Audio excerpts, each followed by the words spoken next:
අයිබෝවන් ප්‍රධාන ප්‍රවෘත්ති සමගින් මම කලන සන්දීප ප්‍රවෘත්ති සංස්කරණයත් කලන සන්දීප පළමු දේශීය පුවත් නිමිනි විදල් වෙන මැද පෙරදිග යුද්ධය දැන් දේශීය පුවත් ඇමරිකානු ජනාධිපති ඩොනල්ඩ් ට්‍රම්ප් සහ ඉරානය අතර පැවැත්වෙන සාකච්ඡා ඉතා සාර්ථකව ඉදිරියට යමින් පවතින බව දවල මන්දිරය ප්‍රකාශ කර තිබේ.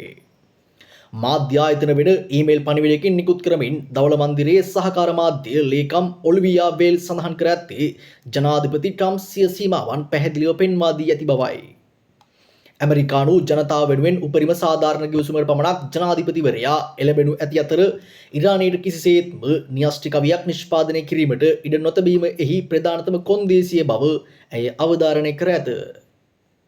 මේ අතර ඇමරිකා ඊශ්‍රායල යුද්ධය අවසන් කිරීම සඳහා දෙපාර්ශ්වය අතර අවබෝධතා ගිවිසුමක් ඇති කරගෙන තිබෙන බවට ඉරාන මාධ්‍යයේ පළ කළ වාර්තා දවල මන්දිරයේ විසින් ප්‍රතික්ෂේප කර ඇත්තේ ඒවා සම්පූර්ණයෙන් අසත්‍ය ප්‍රබන්ධ බව පවසමිනි.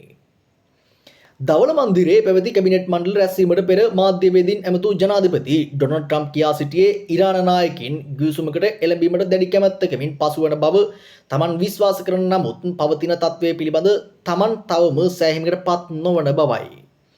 ඉරානය තමන්ව මගහරමින් කාලය දිනා ගැනීමට උත්සාහ කළ බව පෙන්වා දුන් ට්‍රම්ප් ඔවුන් සිතුවේ මම ධූරයෙන් ඉවත් වන තුරු බලා සිටිය හැකි කියායි. නමුත් දැන් ඔවුන්ට ගිවිසුමකට එළඹීම හැර වෙනත් විකල්පයක් නැහැ යයිද පැවසීය.